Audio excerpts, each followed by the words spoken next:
नमस्कार दोस्तों, हमारे चैनल में आपका तहे दिल से स्वागत है।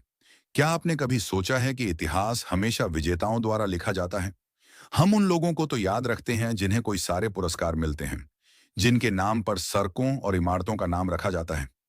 लेकिन उन लोगों का क्या, जो उस सफलता के पीछे के असली हीरो होते हैं, लेकिन जिन्हें इतिहास के पन्नों में भुला दिया जाता है? आज हम एक ऐसी ही असाधारण महिला की कहानी सुनने जा रहे हैं, जिनकी एक खोज ने दुनिया का नक्शा हमेशा के लिए बदल दिया, जिसने विज्ञान को एक नई दिशा दी और जिसने एटम बम जैसे विनाशकारी हथियार की नींव रखी। लेकिन जब उस खोज के लिए दुनिया के सबसे महान पुरस्कार, नोबेल प्राइज को देने की बारी आई, तो उनका नाम उस लिस्ट से रहस्यमय तरीके से गायब कर दिया गया। यह कहानी है लीजे माइटनर की, एक ऐसी यहूदी महिला वैज्ञानिक जिन्हें अल्बर्ट आइंस्टाइन ने हमारी मैरी क्यूरी कहा था। उनकी जिंदगी विज्ञान के प्रति जुनून, लिंग और नस्ल के आधार पर भेदभाव के खिलाफ एक अंतहीन संघर्ष और इतिहास के सबसे अधिक अन्यायों में से एक की एक दर्द भरी दास्तां है। क्या आप तैयार हैं उस अदृश्य जीनियस की कहानी सुनने के लिए, जिसने एटम को तोड़ने का राज तो खोज लिया, लेकिन समाज के बनाए हुए पूर्वाग्रहों की दीवारों को नहीं तोड़ पाई? तो चलिए इस रोमांचक सफर की शुरुआत करते हैं। चैप्टर नंबर 1, वियना की विद्रोही। जब एक युवती ने विज्ञान अध्ययन करने का सपना देखा, 19वीं सदी के अंत में ऑस्ट्रिया के खूबसूरत और सांस्कृतिक शहर वियना में 1878 में एक शिक्षित और उदार यहूदी परिवार में एक युवती का जन्म हुआ, जिसका नाम रखा गया लीजे माइटनर। उनके पिता एक सफल वकील थे और उनके घर में किताबों, संगीत और खुले विचारों का माहौल था। लीजे बचपन से ही दूसरी युवतियों से बहुत अलग थीं। जहां दूसरी युवतियां गुड़ियों और घर गृहस्थी के खेलों में लगी रहती थीं, वहीं नन्ही लीजे का दिमाग गणित की पहेलियों और विज्ञान के रहस्यों में उलझा रहता था। उनकी गणित की प्रतिभा इतनी असाधारण थी कि उनके पिता प्यार से उन्हें अपना छोटा सा गणितज्ञ बुलाते थे। लेकिन लीजे का यह सपना एक बहुत विशाल और लगभग मुश्किल दीवार से टकराने वाला था। और वो दीवार थी उस समय के समाज की पिछड़ी हुई सोच। उस जमाने में ज्यादातर यूरोप में यह माना जाता था कि युवतियों का दिमाग उच्च शिक्षा, खासकर विज्ञान और गणित जैसे मुश्किल विषयों के लिए बना ही नहीं है। उनका काम सिर्फ घर संभालना, शादी करना और बच्चे पैदा करना है। ऑस्ट्रिया में युवतियों को 14 साल की उम्र के बाद पब्लिक स्कूलों में शिक्षा ग्रहण करने की इजाजत ही नहीं थी। यूनिवर्सिटी के दरवाजे तो उनके लिए पूरी तरह से बंद थे। सोचकर देखिए उस युवती की हताशा, जिसका दिमाग ब्रह्मांड के रहस्य सुलझाना चाहता है, लेकिन समाज उसे सिर्फ रसोई तक ही सीमित रखना चाहता है। लेकिन लीजे हार मानने वालों में से नहीं थी। उनके अंदर ज्ञान की एक ऐसी आग जल रही थी, जिसे कोई भी सामाजिक नियम बुझा नहीं सकता था। उन्होंने फैसला किया कि वे लड़ेंगी।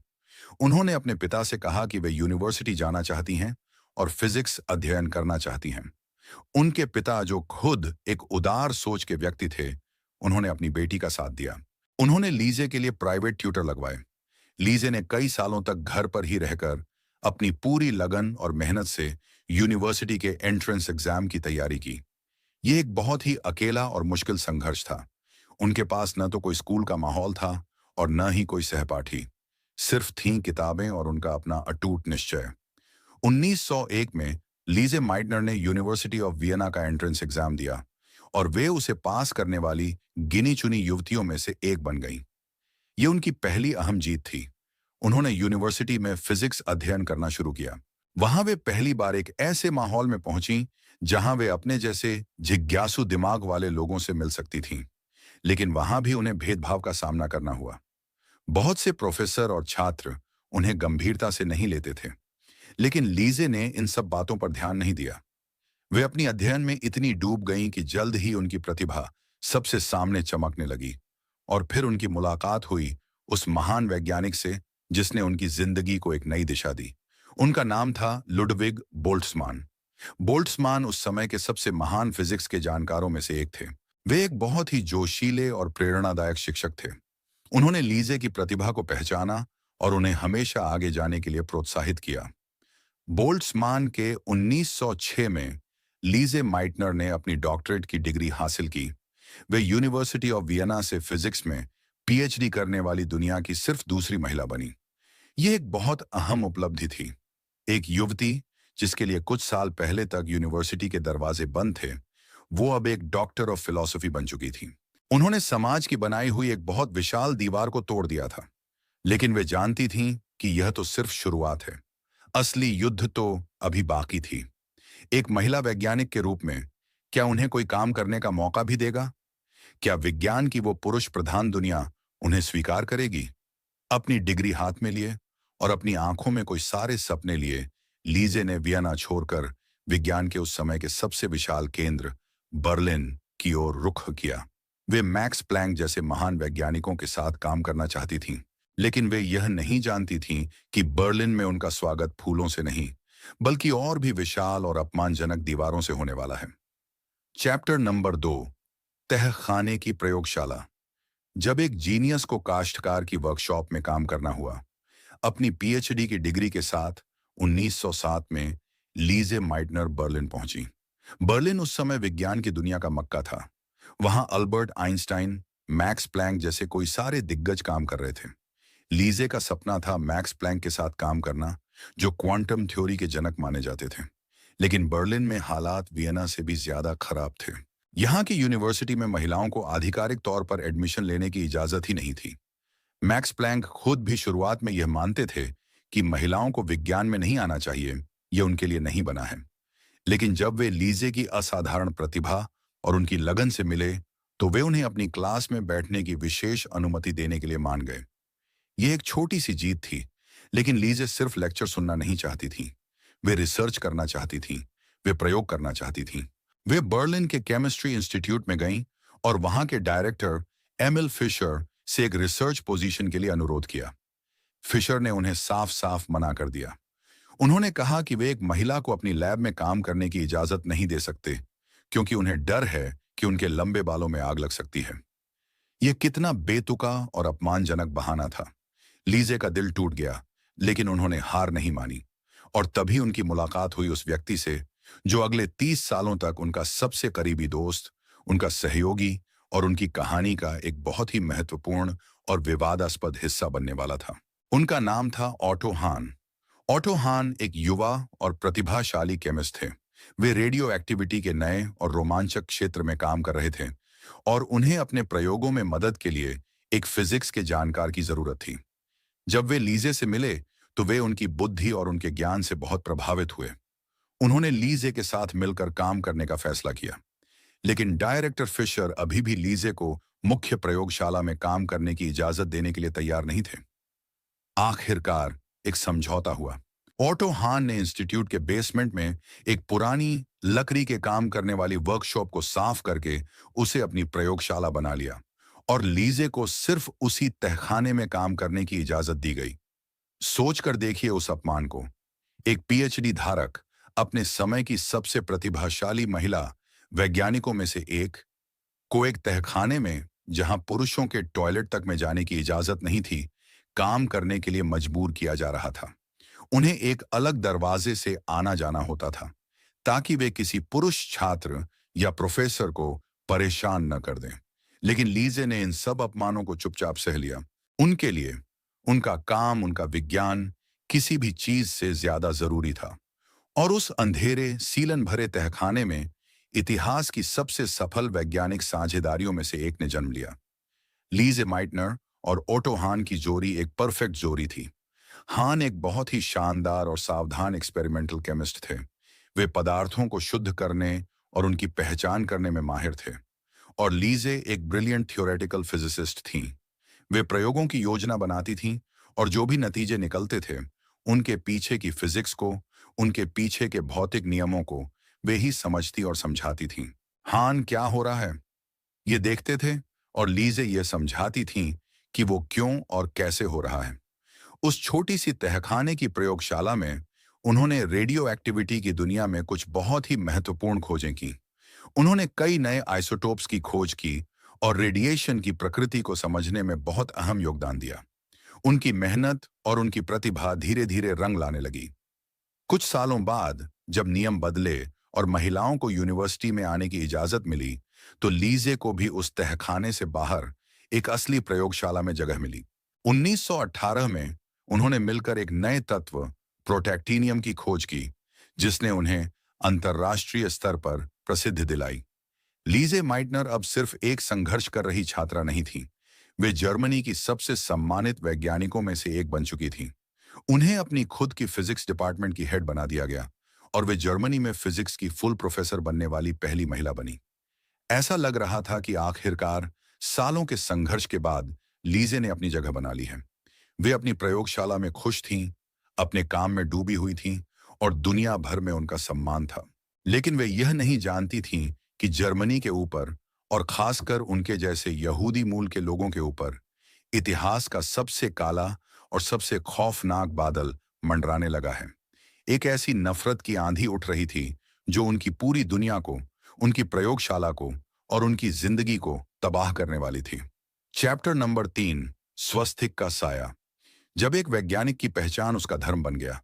1920 और 30 का दशक लीजे माइटनर के जीवन का स्वर्ण काल था। वे अपनी रिसर्च में डूबी हुई थीं, नए नए रहस्यों को सुलझा रही थीं और बर्लिन के बौद्धिक जीवन का एक महत्वपूर्ण हिस्सा बन चुकी थीं। वे अल्बर्ट आइंस्टाइन और मैक्स प्लैंक जैसे लोगों की दोस्त और सहकर्मी थीं। आइंस्टाइन तो उन्हें प्यार से हमारी अपनी मैरी क्यूरी कहकर बुलाते थे। लीजे ने खुद को पूरी तरह से अपने काम के लिए समर्पित कर दिया था। उन्होंने कभी शादी नहीं की और विज्ञान ही उनका परिवार, उनका प्यार और उनका धर्म था। उन्होंने अपने यहूदी धर्म को बहुत पहले ही छोड़कर ईसाई धर्म अपना लिया था। वे खुद को एक यहूदी के रूप में नहीं, बल्कि एक जर्मन वैज्ञानिक के रूप में देखती थीं। लेकिन 1933 में जब एडोल्फ हिटलर और उसकी नाजी पार्टी जर्मनी की सत्ता में आई, तो सब कुछ बदलने लगा। नाजियों ने यहूदियों के खिलाफ एक जहरीला और नफरत भरा अभियान छेड़ दिया। उन्होंने नए कानून बनाए, जिन्हें नूर्नबर्ग कानून कहा गया, जिनके अनुसार कोई भी व्यक्ति जिसके दादा दादी में से कोई भी यहूदी था, उसे यहूदी ही माना जाएगा, चाहे वो किसी भी धर्म का पालन करता हो। इन कानूनों के तहत यहूदी मूल के सभी लोगों को सरकारी नौकरियों और यूनिवर्सिटीज से निकाला जाने लगा।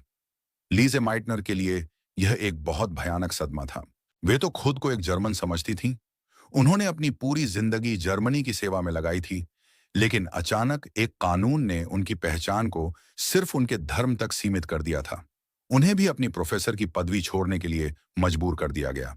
लेकिन कुछ समय तक वे अपनी रिसर्च का काम जारी रख पाईं, क्योंकि उनके पास ऑस्ट्रिया की नागरिकता थी और वे एक प्राइवेट इंस्टीट्यूट यानी कैसर विल्हेम इंस्टीट्यूट में काम करती थीं, जो सीधे तौर पर सरकार के अधीन नहीं था। उनके कई यहूदी सहकर्मी और दोस्त जर्मनी छोड़कर भाग रहे थे, लेकिन लीजे ने जाने से मना कर दिया। उन्हें शायद यह उम्मीद थी कि यह पागलपन का दौर जल्द ही खत्म हो जाएगा और वे अपनी प्रयोगशाला को, अपने काम को और अपने सबसे करीबी दोस्त ऑटो हान को छोड़कर नहीं जाना चाहती थीं। इसी खतरनाक और तनाव भरे माहौल में लीजे और हान ने अपने जीवन के सबसे महत्वपूर्ण और सबसे खतरनाक प्रयोगों की श्रृंखला शुरू की। उस समय वैज्ञानिक यह जानते थे कि यूरेनियम प्रकृति में पाया जाने वाला सबसे भारी तत्व है। फर्मी जैसे वैज्ञानिकों ने यह दिखाया था कि जब यूरेनियम के एटम पर न्यूट्रॉन से बमबारी की जाती है, तो कुछ बहुत ही अजीब होता है। सबको यह उम्मीद थी कि इससे यूरेनियम से भी भारी तत्व बनेंगे, जिन्हें ट्रांस यूरेनिक तत्व कहा जाता था। लीजे और हान भी इसी पहेली को सुलझाने की दौर में शामिल हो गए। यह एक बहुत ही रोमांचक और प्रतिस्पर्धी दौर थी और लीजे इस टीम की बौद्धिक लीडर थीं। लेकिन जैसे जैसे वे अपने प्रयोगों में गहरे उतर रहे थे, जर्मनी में हालात और भी बदतर होते जा रहे थे। मार्च 1938 में हिटलर ने ऑस्ट्रिया पर भी कब्जा कर लिया, जिसे एंशलुस कहा जाता है। इस एक घटना ने लीजे माइटनर की दुनिया को पूरी तरह से उलट दिया। अब उनकी ऑस्ट्रियन नागरिकता भी बेकार हो गई थी। वे अब रातों रात एक जर्मन नागरिक बन गई थीं और उन पर भी वो सारे खतरनाक नाजी कानून लागू होते थे। अब उनका जर्मनी में रहना लगभग नामुमकिन था। वे कभी भी गिरफ्तार की जा सकती थीं और उन्हें किसी कंसंट्रेशन कैंप में भेजा जा सकता था। ऑटो हान और दूसरे दोस्त अब लीजे की सुरक्षा को लेकर बहुत ज्यादा चिंतित हो गए। उन्हें पता था कि लीजे को तुरंत किसी भी हालत में जर्मनी से बाहर निकालना होगा, लेकिन यह करना अब बहुत मुश्किल था। नाजियों ने यहूदियों के देश छोड़ने पर रोक लगा दी थी और लीजे का ऑस्ट्रियन पासपोर्ट अब अवैध हो चुका था। वे पूरी तरह से जर्मनी में फंस चुकी थीं। एक ऐसी महिला जिसने अपनी पूरी जिंदगी विज्ञान की तर्कसंगत और व्यवस्थित दुनिया में बिताई थी, वो अब एक अतार्किक और क्रूर राजनीतिक नफरत का शिकार बन गई थी। अब शुरू हुई एक बहुत ही खतरनाक और रोमांचक भागने की योजना। दुनिया भर में फैले हुए लीजे के दोस्तों और सहकर्मियों ने, जिनमें नील्स बोर जैसे महान वैज्ञानिक भी शामिल थे, उन्हें चुपचाप जर्मनी से बाहर निकालने के लिए एक गुप्त नेटवर्क बनाया। यह किसी जासूसी फिल्म की कहानी जैसा था। हर पल पकड़े जाने का डर था। एक गलत कदम और लीजे की जिंदगी खत्म हो सकती थी। क्या यह योजना काम कर पाएगी? क्या 59 साल की यह अकेली महिला नाजियों की आंखों में धूल झोंककर सीमा पार कर पाएगी? या फिर नफरत की यह आंधी विज्ञान के इस चमकते सितारे को हमेशा के लिए बुझा देगी? चैप्टर नंबर 4, एक जीनियस का पलायन। जब एक वैज्ञानिक को शरणार्थी बनना हुआ। जुलाई 1938। समय बहुत तेजी से बीत रहा था और लीजे माइटनर के लिए जर्मनी में हर एक दिन एक नए खतरे के साथ आ रहा था। उनके दोस्तों ने एक बहुत ही खतरनाक और गुप्त योजना बनाई थी। नील्स बोर की मदद से होलैंड के एक वैज्ञानिक डर्क कोस्टर खुद बर्लिन आए लीजे को निकालने के लिए। यह एक बहुत ही साहसिक उद्यम था, क्योंकि अगर वे पकड़े जाते तो उनकी जान भी जा सकती थी। योजना यह थी कि लीजे एक साधारण यात्री की तरह एक हल्की ट्रेन पकड़कर होलैंड की सीमा तक जाएंगी और कोस्टर उनके साथ होंगे। अगर कोई पूछताछ हुई तो कोस्टर यह कहेंगे कि वे अपनी पत्नी के साथ यात्रा कर रहे हैं। भागने से पहली वाली रात लीजे ने अपने इंस्टीट्यूट में, अपनी प्रयोगशाला में आखिरी बार काम किया। ओटोहान ने उन्हें विदा करने में मदद की। वह बहुत ही भावुक और दर्द भरा क्षण था। 30 सालों की दोस्ती और साझेदारी अब खत्म हो रही थी। हान ने लीजे को अपनी मां की एक पुरानी हीरे की अंगूठी दी, ताकि अगर रास्ते में जरूरत हो तो वे रिश्वत देने के लिए उसका इस्तेमाल कर सकें। लीजे ने अपनी जिंदगी की सारी कमाई, अपनी किताबें, अपना सब कुछ पीछे छोड़ दिया। वे सिर्फ 2 छोटे सूटकेस लेकर अपने घर से ऐसे निकलीं जैसे वे बस कुछ ही दिनों के लिए जा रही हों, ताकि किसी को शक न हो। 13 जुलाई 1938 की सुबह लीजे माइटनर उस ट्रेन में बैठी जो उन्हें आजादी या मौत की ओर ले जाने वाली थी। उनका दिल जोर जोर से धड़क रहा था। हर स्टेशन पर हर वर्दी वाले सिपाही को देखकर उन्हें लगता कि शायद वे पकड़ी गईं। ट्रेन धीरे धीरे होलैंड की सीमा की ओर जा रही थी। आखिरकार वे सीमा पर पहुंचे। जर्मन नाजी गार्ड ट्रेन में उठे और पासपोर्ट चेक करने लगे। लीजे के पास सिर्फ एक पुराना अवैध ऑस्ट्रियन पासपोर्ट था। यह उनकी जिंदगी का सबसे तनावपूर्ण क्षण था। उनकी पूरी जिंदगी, उनकी पूरी आजादी उस एक गार्ड के फैसले पर टिकी हुई थी। कोस्टर ने पहले ही डच सीमा अधिकारियों को सूचित कर दिया था और उन्होंने जर्मन गार्ड से अनुरोध किया था कि वे लीजे को जाने दें। शायद इसी वजह से, या शायद सिर्फ किस्मत से, जर्मन गार्ड्स ने बिना ज्यादा सवाल जवाब किए उन्हें जाने दिया। जब ट्रेन ने सीमा पार करके होलैंड की धरती पर कूदम रखा तो लीजे माइटनर ने आजादी की पहली सांस ली। वे सुरक्षित थीं। वे नाजियों की पकड़ से बाहर आ चुकी थीं। लेकिन यह आजादी एक बहुत अधिक कीमत पर आई थी। 59 साल की उम्र में वे एक शरणार्थी बन चुकी थीं। उनके पास न तो कोई नौकरी थी, न कोई पैसा और न ही कोई घर। उनकी अपनी भाषा, अपनी संस्कृति और उनका अपना विज्ञान, सब कुछ पीछे छूट गया था। होलैंड के बाद वे स्वीडन गईं, जहां स्टॉकहोम में उन्हें एक प्रयोगशाला में एक बहुत ही मामूली सी पोजीशन मिल गई। स्वीडन का माहौल जर्मनी से बहुत अलग था। यहां उन्हें कोई खास सम्मान या सुविधा नहीं मिली। उन्हें एक ऐसी प्रयोगशाला में काम करना हुआ जहां उनके पास अपने उपकरण भी नहीं थे। वे पूरी तरह से अकेली थीं और अपने दोस्तों और सहकर्मियों को, खासकर ओटो हान को, बहुत याद करती थीं। वे लगातार हान को चिट्ठियां लिखती रहती थीं और उन प्रयोगों के बारे में पूछती रहती थीं जिन्हें वे बर्लिन में अधूरा छोड़ आई थीं। वे शारीरिक रूप से तो स्वीडन में थीं, लेकिन उनका दिमाग और उनकी आत्मा अभी भी बर्लिन की उसी प्रयोगशाला में यूरेनियम के उन एटम के साथ अटकी हुई थी। उन्हें यह नहीं पता था कि यह निर्वासन, यह अकेलापन और यह चिट्ठियों का सिलसिला ही उनके जीवन की उस सबसे प्रमुख और सबसे ऐतिहासिक खोज का मंच बनने वाला है, जो भौतिकी की दुनिया में एक भूचाल ला देगी। वे अपनी प्रयोगशाला से तो दूर थीं, लेकिन उनका दिमाग अभी भी उस पहेली को सुलझाने में लगा हुआ था। उधर बर्लिन में ओटो हान और उनके एक और सहयोगी फ्रिट्ज स्ट्रेसमैन उन्हीं प्रयोगों को आगे ले जा रहे थे। वे लगातार यूरेनियम पर न्यूट्रॉन से बमबारी कर रहे थे। और उन्हें कुछ ऐसे नतीजे मिल रहे थे जो उनकी समझ से बिल्कुल बाहर थे। वे एक ऐसी दीवार से टकरा रहे थे जिसे वे तोड़ नहीं पा रहे थे, और उस दीवार को तोड़ने की चाबी सिर्फ एक ही इंसान के पास थी, जो उनसे हजारों मील दूर स्वीडन में अकेलेपन का जीवन जी रही थी। आखिर क्या थे वो हैरान कर देने वाले नतीजे, और कैसे एक चिट्ठी और बर्फ में की गई एक सैर ने एटम के सबसे मुख्य राज को दुनिया के सामने खोल दिया। चैप्टर नंबर 5, बर्फ में एक सैर और एटम का टूटना। जब एक चिट्ठी ने इतिहास बदल दिया। दिसंबर 1938, स्वीडन में क्रिसमस की छुट्टियां थीं और लीजे माइटनर खुद को बहुत अकेला और उदास महसूस कर रही थीं। वे अपने भतीजे ओटो फ्रिश, जो खुद भी एक प्रतिभाशाली फिजिसिस्ट थे और कोपेनहेगन में नील्स बोर के साथ काम करते थे, के साथ छुट्टियां बिताने के लिए एक छोटे से गांव गईं। इसी दौरान उनके पास बर्लिन से ऑटो हान की एक बहुत ही हैरान परेशान करने वाली चिट्ठी पहुंची। हान ने उस चिट्ठी में लिखा था कि उन्हें अपने यूरेनियम वाले प्रयोगों में कुछ बहुत ही अजीब और अविश्वसनीय नतीजे मिले हैं, जिन्हें वे समझ नहीं पा रहे हैं। हान और स्ट्रैसमैन जब यूरेनियम, यानी जिसका एटॉमिक नंबर 92 होता है, पर न्यूट्रॉन से बमबारी कर रहे थे, तो उन्हें उम्मीद थी कि उन्हें रेडियम, यानी एटॉमिक नंबर 88 जैसे तत्व मिलेंगे। लेकिन अपनी बहुत ही सखाड़ और बार बार की गई रासायनिक जांच के बाद उन्होंने पाया कि जो तत्व बन रहा है वो रेडियम है ही नहीं, बल्कि वो तो बेरियम है। बेरियम, जिसका एटॉमिक नंबर सिर्फ 56 होता है और जिसका वजन यूरेनियम के एटम से लगभग आधा होता है। यह नतीजा भौतिकी के उस समय के सारे नियमों के खिलाफ था। यह ऐसा था जैसे आप एक विशाल सी चट्टान पर एक कंकर मारें और वो चट्टान टूटकर दो छोटी छोटी गेंदों में बदल जाए। यह नामुमकिन लगता था। हान, जो एक केमिस्ट थे, उन्हें अपने रासायनिक नतीजों पर तो पूरा यकीन था, लेकिन वे इसके पीछे की फिजिक्स को बिल्कुल नहीं समझ पा रहे थे। उन्होंने अपनी चिट्ठी के अंत में लीजे से लगभग गिड़गिड़ाते हुए पूछा, शायद तुम एक फिजिसिस्ट के तौर पर इसका कोई शानदार स्पष्टीकरण सोच सको। लीजे ने जब यह चिट्ठी देखी तो उनका दिमाग भी चकरा गया। यह नतीजा इतना ज्यादा अजीब था कि उन्हें भी लगा कि शायद हान से कोई गलती हुई है। लेकिन वे हान को 30 सालों से जानती थीं, और वे यह भी जानती थीं कि वे कितने सावधान और कितने माहिर केमिस्ट हैं।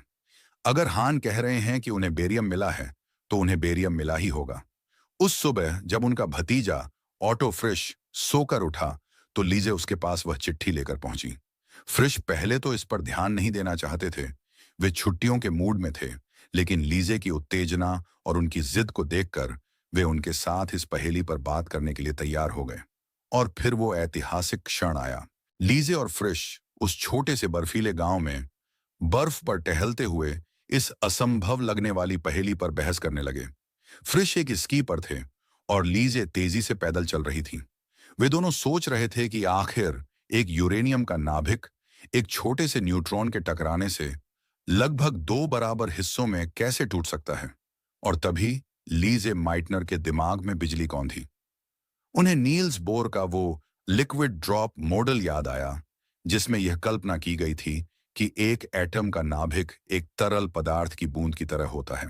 लीजे ने कल्पना की कि जब एक न्यूट्रॉन उस यूरेनियम की बूंद से टकराता है, तो वो बूंद अस्थिर हो जाती है, वो कांपने लगती है और एक डंबल की तरह बीच में से पतली हो जाती है। और फिर नाभिक के अंदर के प्रोटॉनों के बीच का जो आपसी प्रतिकर्षण का बल होता है, वो उस नाभिक को एक साथ जोड़े रखने वाले बल से ज्यादा हो जाता है और वो बूंद टूट जाती है। वो तो छोटी छोटी बूंदों में बढ़ जाती है। ये कोई छोटा सा टुकड़ा नहीं था जो छिटक कर अलग हो रहा था। ये तो एक बहुत ही हिंसक विभाजन था। यह एक आहा मोमेंट था, एक यूरेका का क्षण था। यह एक ऐसी सोच थी जो उस समय दुनिया का कोई और फिजिसिस्ट नहीं सोच पाया था। लेकिन लीजे यही नहीं रुकी। उनका दिमाग और भी तेजी से काम कर रहा था। उन्होंने सोचा, अगर नाभिक टूटता है तो ऊर्जा का क्या होता है। उन्हें याद आया कि भारी तत्वों के नाभिकों में प्रोटॉनों को एक साथ बांधे रखने के लिए जो ऊर्जा लगती है, वो उन दो छोटे नाभिकों की कुल ऊर्जा से ज्यादा होती है। तो जब एक विशाल नाभिक दो छोटे नाभिकों में टूटता है, तो द्रव्यमान में कुछ कमी आती है, और यह खोया हुआ द्रव्यमान कहाँ जाता है। और तभी लीजे और फ्रिश को अल्बर्ट आइंस्टाइन का वो विश्व प्रसिद्ध समीकरण याद आया, जिसे आइंस्टाइन ने 30 साल पहले दिया था, E = mc²। यह समीकरण कहता है कि द्रव्यमान और ऊर्जा एक ही चीज के दो रूप हैं और द्रव्यमान को ऊर्जा में बदला जा सकता है। लीजे ने बर्फ में ही एक वृक्ष के तने पर बैठकर एक कागज के टुकड़े पर जल्दी जल्दी गणना करनी शुरू की। उन्होंने हिसाब लगाया कि यूरेनियम के नाभिक के टूटने पर कितना द्रव्यमान कम होगा और फिर उसे E=2mc² के फॉर्मूले में रखा। और जो नतीजा आया वो हैरान कर देने वाला था। उन्होंने पाया कि यूरेनियम के सिर्फ एक एटम के टूटने से इतनी ज्यादा ऊर्जा निकलेगी जो किसी भी रासायनिक प्रतिक्रिया से निकलने वाली ऊर्जा से लाखों गुना ज्यादा होगी।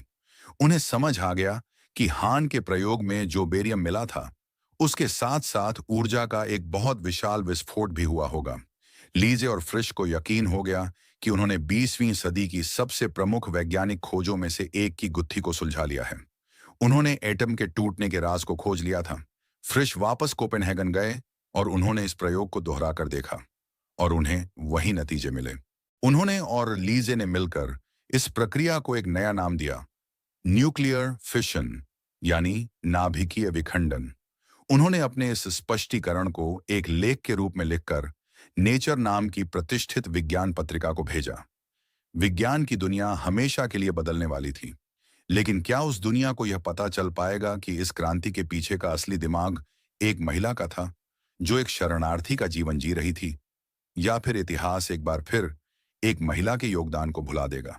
चैप्टर नंबर 6, चुराई हुई खोज और टूटा हुआ दिल।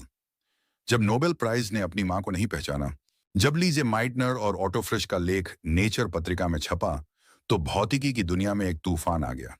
दुनिया भर के वैज्ञानिक तुरंत इस खोज के महत्व को समझ गए।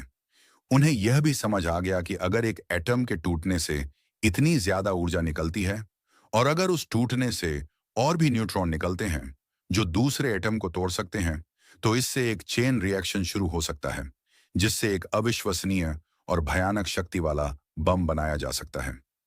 यह 1939 की शुरुआत थी और दूसरा विश्व युद्ध शुरू होने ही वाला था। अचानक एक शांत प्रयोगशाला में हुई एक खोज दुनिया की राजनीति और भविष्य के लिए सबसे अहम सवाल बन गई थी। लेकिन इस पूरी उत्तेजना और भाग दौड़ के बीच एक बहुत अधिक अन्याय धीरे धीरे आकार ले रहा था। ऑटो हान, जो जर्मनी में थे, उन्होंने अपने रासायनिक नतीजों को लीजे और फ्रिश के भौतिकी के स्पष्टीकरण से पहले ही प्रकाशित कर दिया था। अपने लेख में उन्होंने यह तो माना था कि यह नतीजा भौतिकी के नियमों के खिलाफ है, लेकिन उन्होंने इस बात का जिक्र बहुत ही दबे छुपे तरीके से किया कि लीजे माइटनर के साथ उनकी 30 साल की साझेदारी और लगातार हो रही बातचीत ने इस खोज में कितनी अहम भूमिका निभाई। युद्ध शुरू होने के बाद जर्मनी और बाकी दुनिया के बीच संपर्क और भी मुश्किल हो गया। लीजे स्वीडन में अकेली थीं और ऑटो हान जर्मनी में नाजी शासन के अधीन काम कर रहे थे। युद्ध के बाद 1944 में न्यूक्लियर फिशन की खोज के लिए केमिस्ट्री का प्रतिष्ठित नोबेल पुरस्कार देने की घोषणा की गई और यह पुरस्कार सिर्फ और सिर्फ एक ही व्यक्ति को दिया गया, ऑटो हान को। लीजे माइटनर, वो महिला जिसने इस पूरी पहेली को सुलझाया था, जिसने पहली बार यह समझा था कि एटम असल में टूट रहा है, जिसने E=mc² का इस्तेमाल करके निकलने वाली ऊर्जा की गणना की थी और जिसने इस प्रक्रिया को फिशन नाम दिया था, उसे पूरी तरह से नजरअंदाज कर दिया गया। उसका नाम कहीं नहीं था। यह विज्ञान के इतिहास के सबसे अधिक और सबसे शर्मनाक अन्यायों में से एक माना जाता है। आखिर ऐसा क्यों हुआ? इसके पीछे कोई एक कारण नहीं है, बल्कि कई जटिल और दुर्भाग्यपूर्ण कारणों का एक जाल है। पहला कारण तो शायद नोबेल कमेटी की अपनी अज्ञानता थी। वे सब केमिस्ट थे और उन्होंने हान के रासायनिक काम को तो समझा, लेकिन वे शायद लीजे के भौतिकी के योगदान की असली अहमियत को पूरी तरह से नहीं समझ पाए। उन्हें यह लगा कि हान ने एक नई चीज खोजी और लीजे ने सिर्फ उसे समझाया। वे यह नहीं देख पाए कि बिना उस समझाने के वो खोज अधूरी और बेमतलब थी। दूसरा और शायद ज्यादा मुख्य कारण खुद ऑटो हान का व्यवहार था। युद्ध के बाद जब हान ने इस खोज के बारे में बात की, तो उन्होंने धीरे धीरे लीजे की भूमिका को कम करना शुरू कर दिया। उन्होंने इस खोज को एक शुद्ध केमिस्ट्री की खोज के रूप में पेश किया, जिसमें एक फिजिसिस्ट की कोई जरूरत ही नहीं थी। उन्होंने यह दिखाना शुरू कर दिया कि वे खुद ही इस नतीजे पर पहुंचे थे और लीजे का इसमें कोई खास योगदान नहीं था। ऐसा उन्होंने क्यों किया? यह एक मनोवैज्ञानिक पहेली है, शायद वे नाजी जर्मनी में एक यहूदी महिला के साथ अपने सहयोग को स्वीकार करने से डरते थे, या शायद युद्ध के बाद जर्मनी की वैज्ञानिक प्रतिष्ठा को फिर से स्थापित करने के दबाव में वे इस महान खोज का पूरा श्रेय खुद लेना चाहते थे। और तीसरा, और शायद सबसे दुखद कारण था उस समय का सामाजिक और वैज्ञानिक माहौल। लीजे एक महिला थीं, वे एक यहूदी मूल की थीं, और वे एक शरणार्थी थीं। और नोबेल कमेटी, जो उस समय पूरी तरह से पुरुषों से बनी थी, शायद अनजाने में ही इन पूर्वाग्रहों का शिकार हो गई। इतिहास हमें बार बार यह दिखाता है कि कैसे महिलाओं के योगदान को अक्सर कम करके आंका गया है या पुरुषों के नाम कर दिया गया है। लीजे माइटनर इसी मटिल्डा इफेक्ट का सबसे प्रसिद्ध उदाहरणों में से एक बन गई। लीजे माइटनर को इस अन्याय से बहुत गहरा धक्का लगा। यह सिर्फ एक पुरस्कार न मिलने की बात नहीं थी, यह तो उनके जीवन भर के काम, उनकी दोस्ती और उनकी सच्चाई को नकारने जैसा था। उन्होंने कभी भी सार्वजनिक रूप से इस बारे में कोई करवाहट नहीं दिखाई, लेकिन अपने निजी पत्रों में उन्होंने लिखा कि वे हान के व्यवहार से कितना ज्यादा दुखी और निराश हैं। दुनिया ने उस खोज का इस्तेमाल करके एक भयानक एटम बम बना लिया था, और अब उसी दुनिया ने उस खोज की मां को पहचानने से भी इनकार कर दिया था। लेकिन लीजे माइटनर इस अन्याय से टूटने वाली नहीं थी। उन्होंने एक ऐसा नैतिक कदम उठाया जिसने उन्हें नोबेल पुरस्कार से भी कहीं ज्यादा ऊंचा और सम्मानजनक बना दिया। चैप्टर नंबर 7, एटम बम की मां, जिसने बम से नफरत की। जब एक वैज्ञानिक ने अपनी अंतरात्मा की सुनी, न्यूक्लियर फिशन की खोज की जबर के साथ ही दुनिया भर के वैज्ञानिकों, खासकर जो नाजी जर्मनी से भागकर आए थे, को एक भयानक डर ने पकड़ लिया। उन्हें डर था कि अगर हिटलर के वैज्ञानिकों ने इस ऊर्जा का इस्तेमाल करके एक एटम बम बना लिया तो दुनिया का क्या होगा। इसी डर के कारण अल्बर्ट आइंस्टाइन ने अमेरिकी राष्ट्रपति रूजवेल्ट को वो प्रसिद्ध चिट्ठी लिखी जिसमें उन्होंने अमेरिका को अपना खुद का एटॉमिक प्रोग्राम शुरू करने की सलाह दी। और यहीं से शुरू हुआ वो गुप्त और विशाल मैनहट्टन प्रोजेक्ट, जिसका एकमात्र मकसद था जर्मनी से पहले एटम बम बनाना। इस प्रोजेक्ट के लिए अमेरिका और ब्रिटेन दुनिया के सबसे अच्छे और सबसे तेज दिमाग वाले वैज्ञानिकों को इकट्ठा कर रहे थे, और जाहिर है लीजे माइटनर का नाम उस लिस्ट में सबसे ऊपर था। वे न्यूक्लियर फिशन की भौतिकी को समझने वाली पहली इंसान थी। उनकी विशेषज्ञता इस प्रोजेक्ट के लिए अनमोल हो सकती थी। उन्हें मैनहट्टन प्रोजेक्ट में शामिल होने के लिए एक बहुत ही आकर्षक प्रस्ताव दिया गया। उन्हें अमेरिका आने, एक अच्छी नौकरी और एक महान उद्देश्य का हिस्सा बनने का मौका दिया जा रहा था। लेकिन लीजे माइटनर ने बिना एक पल भी सोचे उस प्रस्ताव को साफ साफ ठुकरा दिया। उनका जवाब सीधा और स्पष्ट था, मेरा एक बम से कोई लेना देना नहीं होगा। सोचकर देखिए उस महिला के नैतिक साहस को। वे एक शरणार्थी थीं। स्वीडन में उन्हें कोई खास सम्मान नहीं मिल रहा था, और उन्हें दुनिया के सबसे प्रमुख वैज्ञानिक प्रोजेक्ट में एक हीरो की तरह शामिल होने का मौका दिया जा रहा था। वे चाहती तो जा सकती थीं, और शायद नोबेल पुरस्कार न मिलने के अन्याय का बदला भी ले सकती थीं, लेकिन उन्होंने ऐसा नहीं किया। उनके लिए विज्ञान का मकसद था ज्ञान की खोज करना, प्रकृति के रहस्यों को समझना और इंसानियत की भलाई करना। वे अपनी खोज का इस्तेमाल इंसानों को मारने के लिए, एक सामूहिक विनाश का हथियार बनाने के लिए होते हुए नहीं देख सकती थीं। वे अपने कई पुरुष सहकर्मियों से बिल्कुल अलग थीं, जो इस हथियार को बनाने की दौर में नैतिकता के सारे सवालों को एक तरफ रखकर पूरे जोश के साथ शामिल हो गए थे। लीजे माइटनर ने हमें यह दिखाया कि एक सच्चे वैज्ञानिक की जिम्मेदारी सिर्फ खोज करना ही नहीं है, बल्कि अपनी खोज के संभावित परिणामों के बारे में सोचना और एक नैतिक स्टैंड लेना भी है। जब अगस्त 1945 में अमेरिका ने जापान के हिरोशिमा और नागासाकी शहरों पर एटम बम गिराए और लाखों बेगुनाह लोग मारे गए, तो लीजे माइटनर यह खबर सुनकर दहल गईं। वे तबाह हो गईं। उन्हें इस बात का गहरा अफसोस और शायद अपराध बोध भी हुआ कि उनकी एक शुद्ध वैज्ञानिक खोज का इतना भयानक इस्तेमाल किया गया है। युद्ध के बाद जब वे अमेरिका गईं, तो मीडिया ने उन्हें एटम बम की मां और वियना से आई यहूदी जो जर्मनी से भाग गई जैसी सुर्खियों से प्रस्तुत किया। उन्हें यह खिताब बिल्कुल पसंद नहीं था। उन्होंने बार बार यह साफ किया कि उनका बम बनाने में कोई हाथ नहीं था, और वे हमेशा से इसके खिलाफ थीं। युद्ध के बाद लीजे ने अपना बाकी का जीवन विज्ञान की शांतिपूर्ण सेवा और एक ज्यादा मानवीय और नैतिक दुनिया की वकालत करने में बिताया। उन्होंने जर्मनी के उन वैज्ञानिकों की भी कड़ी आलोचना की जिन्होंने नाजी शासन के दौरान चुपचाप अपना काम करना जारी रखा था। उन्होंने अपने पुराने दोस्त ऑटो हान को भी एक बहुत ही मार्मिक चिट्ठी में लिखा, तुम सबने हिटलर के लिए काम किया और तुम सबने सिर्फ एक निष्क्रिय प्रतिरोध की ही कोशिश की। तुम सबने लाखों बेगुनाह इंसानों की हत्या होते हुए देखी और तुमने कुछ नहीं बोला। यह चिट्ठी दिखाती है कि वे सिर्फ एक महान वैज्ञानिक ही नहीं, बल्कि एक बहुत ही साहसी और नैतिक रूप से स्पष्ट इंसान भी थीं। लीजे माइटनर को भले ही नोबेल पुरस्कार न मिला हो, लेकिन उन्होंने अपनी जिंदगी से, अपने काम से और अपने नैतिक स्टैंड से कुछ ऐसा कमाया जो किसी भी पुरस्कार से कहीं ज्यादा अधिक है, और वो है इतिहास में एक नैतिक नायक का दर्जा। उनकी कहानी हमें यह जरूरी और मुश्किल सवाल पूछने पर मजबूर करती है, विज्ञान की सीमाएं क्या होनी चाहिए? एक वैज्ञानिक की अपने समाज और इंसानियत के प्रति क्या जिम्मेदारी है? और क्या ज्ञान की खोज नैतिकता के नियमों से ऊपर हो सकती है? लेकिन क्या दुनिया ने लीजे के साथ हुए अन्याय को पूरी तरह से भुला दिया? क्या उन्हें कभी वो सम्मान मिला जिसकी वे हकदार थीं? चैप्टर नंबर 8, देर से मिला सम्मान। जब इतिहास ने अपनी गाहलती सुधारी। नोबेल पुरस्कार न मिलना लीजे माइटनर के जीवन की एक बहुत अधिक निराशा थी, लेकिन यह उनकी कहानी का अंत नहीं था।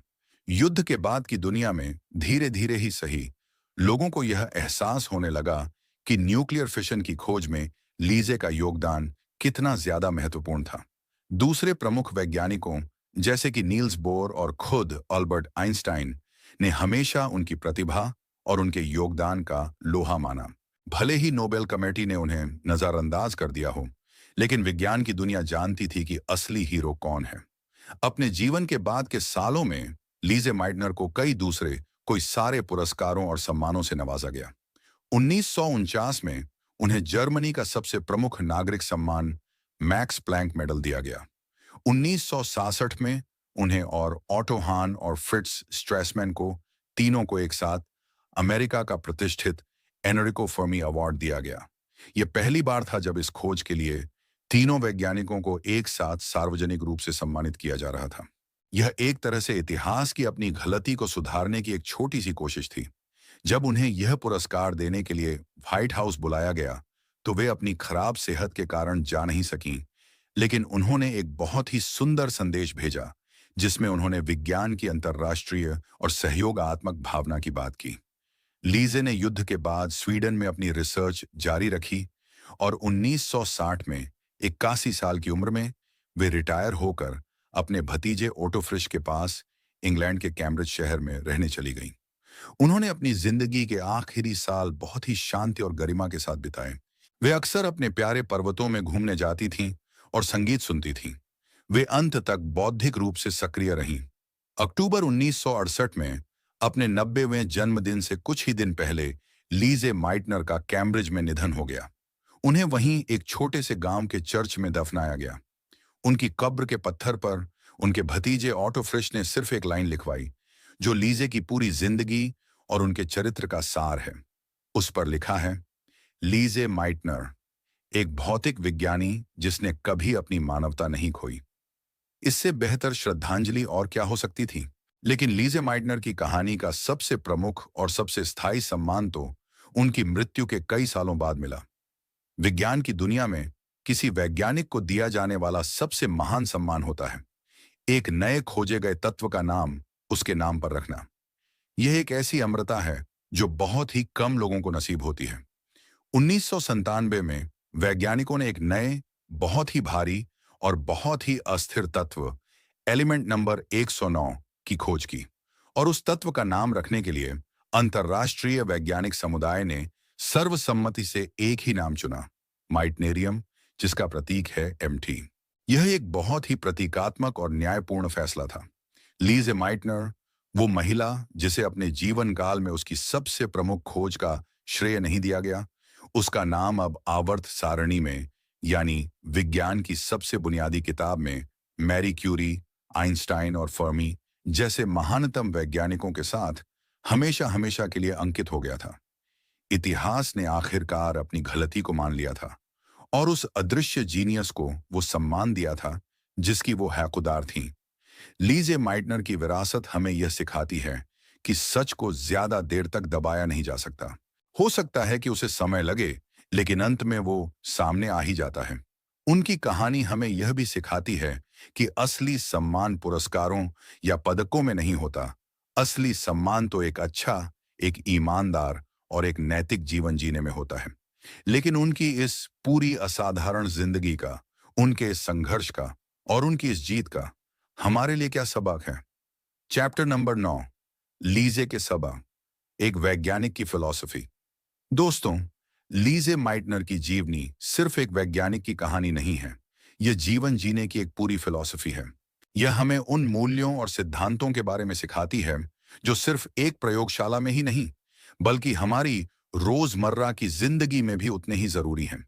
तो चलिए, लीजे के जीवन से मिलने वाले कुछ सबसे अहम सबकों को एक साथ पिरोते हैं। पहला और सबसे मुख्य सबक है धैर्य का। लीजे की पूरी जिंदगी एक के बाद एक बाधाओं से भरी हुई थी। पहले, एक महिला होने के नाते उन्हें शिक्षा के अधिकार के लिए लड़ना हुआ। फिर एक यहूदी होने के नाते उन्हें अपनी जान और अपना घर छोड़कर भागना हुआ। और आखिर में, एक वैज्ञानिक के रूप में उन्हें अपनी ही खोज के श्रेय के लिए अन्याय सहना हुआ। लेकिन वे कभी टूटी नहीं। उन्होंने कभी हार नहीं मानी। उनकी कहानी हमें सिखाती है कि जब दुनिया आपके खिलाफ हो, जब सारे दरवाजे बंद नजर आएं, तब भी हमें अपने सपनों और अपने उसूलों पर टिके रहना चाहिए। सच्ची ताकत बाहरी परिस्थितियों में नहीं, बल्कि हमारे अपने अंदर की अटूट इच्छा शक्ति में होती है। दूसरा सबक है सहयोग की शक्ति का। लीजे और ऑटो हान की 30 साल की साझेदारी विज्ञान के इतिहास की सबसे सफल साझेदारियों में से एक है। वे हमें दिखाते हैं कि जब अलग अलग प्रतिभा और अलग अलग नजरिए वाले लोग एक साथ मिलकर एक दूसरे का सम्मान करते हुए काम करते हैं, तो वे ऐसे चमत्कार कर सकते हैं जो कोई अकेला इंसान नहीं कर सकता। लीजे एक फिजिसिस्ट थी, हान एक केमिस्ट। दोनों को एक दूसरे की जरूरत थी। यह हमें सिखाता है कि हमें अपनी टीम में विविधता का सम्मान करना चाहिए और यह समझना चाहिए कि सच्चा विकास टकराव से नहीं, बल्कि सहयोग से आता है। तीसरा और बहुत महत्वपूर्ण सभी क्यू है नैतिक जिम्मेदारी का। लीजे माइटनर ने हमें यह दिखाया कि एक वैज्ञानिक सिर्फ एक तकनीशियन नहीं होता, वह एक इंसान भी होता है और उसकी अपने समाज और पूरी मानवता के प्रति एक जिम्मेदारी होती है। उन्होंने अपनी खोज का इस्तेमाल विनाश के लिए करने से साफ इनकार कर दिया। उनकी जिंदगी हमें यह जरूरी सवाल पूछने पर मजबूर करती है कि ज्ञान का असली मकसद क्या है। क्या यह सिर्फ ताकत हासिल करना है, या इसका इस्तेमाल इंसानियत की भलाई के लिए भी किया जाना चाहिए? यह हमें याद दिलाता है कि हमारी हर खोज, हमारे हर काम के कुछ नैतिक परिणाम होते हैं और हमें उनके प्रति जागरूक और जिम्मेदार रहना चाहिए। और चौथा सबक है मानवता का। उनकी कब्र पर लिखी हुई वो एक लाइन, एक भौतिक विज्ञानी जिसने कभी अपनी मानवता नहीं खोई, ही सब कुछ कह देती है। इतनी महान वैज्ञानिक होने के बावजूद लीजे ने कभी भी अपनी करुणा, अपनी दोस्ती और अपनी नैतिक स्पष्टता को नहीं खोया। वे सिर्फ एक महान दिमाग ही नहीं थीं, वे एक महान आत्मा भी थीं। उनकी कहानी हमें यह सिखाती है कि असली सफलता सिर्फ यह नहीं है कि हम क्या हासिल करते हैं, बल्कि यह भी है कि हम एक इंसान के तौर पर कैसे हैं। लीजे माइटनर की कहानी हर उस युवती के लिए एक प्रेरणा है जो विज्ञान या किसी भी ऐसे क्षेत्र में जाने का सपना देखती है जिसे पुरुषों का गढ़ माना जाता है। यह हर उस इंसान के लिए एक प्रेरणा है जिसे उसके लिंग, धर्म, जाति या राष्ट्रीयता के आधार पर भेदभाव का सामना करना होता है। और यह हम सब के लिए एक प्रेरणा है कि हम एक ज्यादा न्यायपूर्ण, ज्यादा नैतिक और ज्यादा मानवीय दुनिया बनाने के लिए काम करें। चैप्टर नंबर 10, निष्कर्ष, अदृश्य जीनियस का अमर संदेश। तो दोस्तों, हम लीजे माइटनर की इस अविस्मरणीय जीवन यात्रा के अंत पर आ पहुंचे हैं। हमने एक ऐसी महिला की कहानी सुनी जिसने दुनिया को देखने का हमारा तरीका ही बदल दिया, लेकिन जिसे दुनिया ने बहुत देर तक देखने से इनकार कर दिया। उनकी कहानी में विज्ञान का रोमांच है, इतिहास की त्रासदी है और एक कभी ना हारने वाली इंसानी भावना का अमर संगीत है। लीजे माइटनर का अंतिम संदेश क्या है? शायद उनका सबसे महत्वपूर्ण संदेश यह है कि सच्चाई और न्याय की राह आसान नहीं होती। सच्चाई को खोजना एक बहुत ही मुश्किल और मेहनत का काम है, जैसा कि उन्होंने फिशन की खोज में किया। और उस सच्चाई के लिए पहचान और सम्मान पाना, जैसा कि उन्होंने नोबेल पुरस्कार के मामले में अनुभव किया, उससे भी ज्यादा मुश्किल हो सकता है। लेकिन उनकी कहानी हमें यह भी सिखाती है कि हमें इन मुश्किलों से डरकर सच्चाई की खोज करना कभी नहीं छोड़ना चाहिए। उनकी कहानी हमें यह भी याद दिलाती है कि इतिहास हमेशा पहली बार में सही नहीं लिखा जाता। यह अक्सर ताकतवर लोगों, विजेताओं और उस समय के पूर्वाग्रहों से प्रभावित होता है। लेकिन समय के साथ धीरे धीरे सच्चाई अपना रास्ता खोज ही लेती है। लीजे माइटनर को अपने जीवन काल में वो पूरा सम्मान नहीं मिला जिसकी वे हकदार थीं, लेकिन आज इतिहास उन्हें 20वीं सदी के सबसे महान वैज्ञानिकों में से एक के रूप में पहचानता है। यह हमें आशा देता है कि अन्याय स्थायी नहीं होता। और अंत में लीजे माइटनर की कहानी हमें उस सवाल पर वापस ले आती है जिससे हमने यह ऑडियो बुक शुरू की थी। हम किसे याद रखते हैं और क्यों? उनकी कहानी हमें चुनौती देती है कि हम इतिहास को सिर्फ विजेताओं की नजर से न देखें, बल्कि उन अदृश्य लोगों की कहानियों को भी खोजें और सुनें जिनके योगदान को भुला दिया गया है। क्योंकि अक्सर असली हीरो पर्दे के पीछे ही काम करते हैं। लीजे माइटनर एक वैज्ञानिक से कहीं ज्यादा थीं। वे एक नैतिक दिशा सूचक थीं, एक साहसी विद्रोही थीं और एक प्रेरणा थीं। उन्होंने हमें न सिर्फ एटम का राज बताया, बल्कि उन्होंने हमें यह भी दिखाया कि एक सच्चा, एक ईमानदार और एक मानवीय जीवन कैसे जिया जाए। और यही उनकी असली और अमर विरासत है। और इसी के साथ दोस्तों, हम आज इस अद्भुत यात्रा के अंत पर पहुंचते हैं। इस प्रेरणादायक जीवनी के आधार पर हमने साथ मिलकर यह जाना कि कैसे धैर्य, नैतिक साहस और ज्ञान के प्रति सच्ची लगन हमें जीवन की हर चुनौती से पार पाने में मदद कर सकती है। मुझे उम्मीद है कि इस ऑडियो बुक के जरिए हमने जो कुछ भी सीखा है, वह सिर्फ सुनने तक ही सीमित नहीं रहेगा, बल्कि आपके जीवन का मार्गदर्शन भी करेगा। याद रखिएगा, यह ज्ञान केवल जानकारी नहीं है, बल्कि आपके भीतर की अपार क्षमता को जगाने की कुंजी है। यह ऑडियो बुक आपको यह सिखाती है कि कैसे सामाजिक बाधाओं और पूर्वाग्रहों के खिलाफ लड़ें, कैसे विज्ञान और ज्ञान का इस्तेमाल मानवता की भलाई के लिए करें, और कैसे अन्याय के सामने भी अपनी मानवता और अपने उसूलों को बनाए रखें।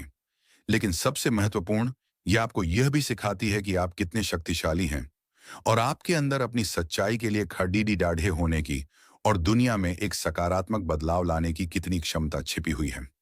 अब जब आप इस ऑडियो बुक को सुनना समाप्त कर रहे हैं, तो मैं आपसे एक अनुरोध करना चाहता हूं।